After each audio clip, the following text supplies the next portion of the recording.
Hi, this is Minelab's Vanquish 540.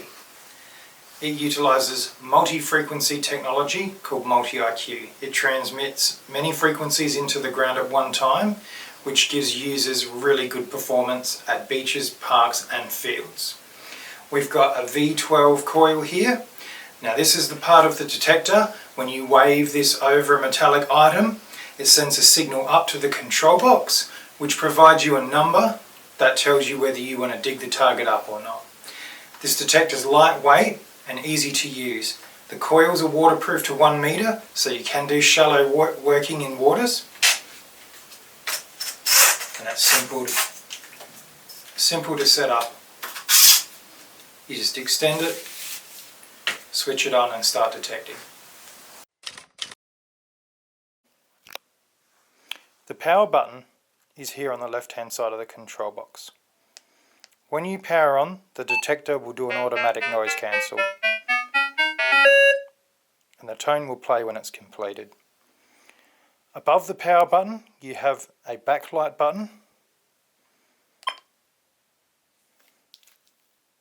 On the main screen on the left you have volume.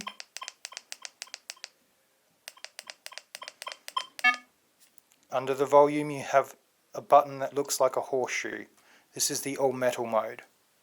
When you push this, you'll notice the discrimination pattern at the top of the screen all light up black, which means it's accepting all metal types.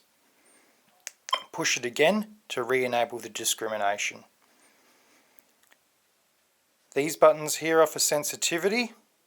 As you turn this up, you will get more depth. This needs to be set to work the environment correctly. If you're near power lines or other sources of electricity, you will need to turn the sensitivity down to ensure that the detector runs smoothly. Under the sensitivity button, you have a pinpoint button. When you push this, you need to push and hold it and release it to get back to normal detect mode.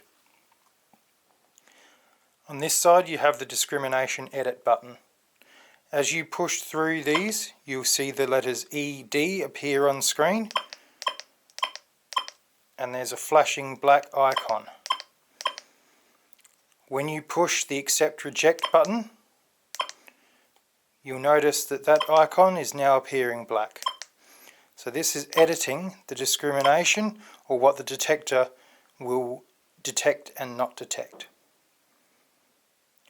On the top right hand side we have a Bluetooth button for Bluetooth wireless audio, and we also have under that a finds mode button which will cycle through different detect modes. You can see on screen here we're in the coin mode.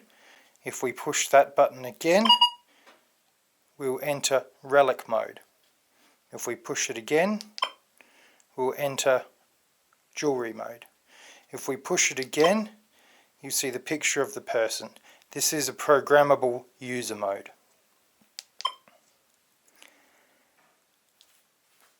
If we put the detector into all metal mode, we'll accept all metals such as this iron.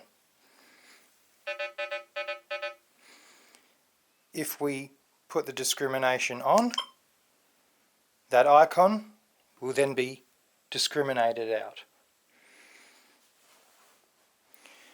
If there are other unwanted items, such as bottle tops or ring pulls, you can also discriminate these out by pushing the discrimination edit button.